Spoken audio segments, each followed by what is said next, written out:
kids! Today's comprehension passage is titled River Nile.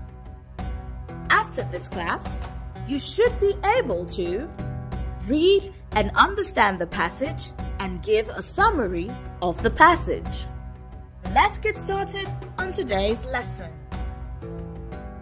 In Africa, there are many rivers, but the longest is called River Nile.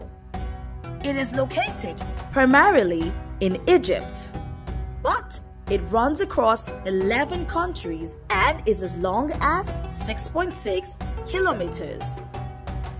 The river is home to many fascinating animals, like the Nile crocodile. Another fascinating fact is that the river flows from south to north. Given this fact, the River Nile begins at Lake Victoria in Tanzania and flows upwards towards the Mediterranean Sea.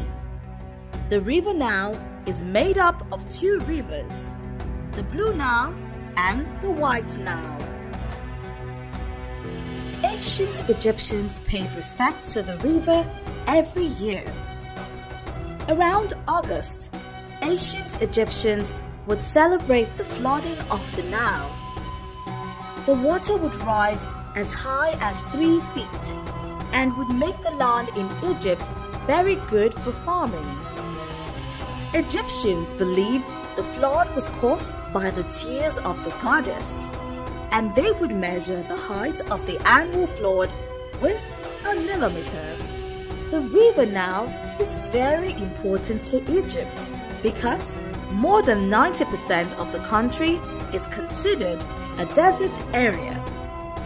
This is why most ancient developments were built around the banks of the river, and why most citizens of Egypt lived very close to the river. I'm sure you learned a lot. Now, let's summarize. Remember, a summary has to be shorter than the original text and has to contain only the most important information. Now, we will write our summary in one paragraph of 4 sentences. Our first important fact is that the Nile is the longest river in the world. It runs across 11 countries and spans 6.6 kilometers, but it is located primarily in Egypt. Secondly, the Nile River flows from the south of Africa to the north.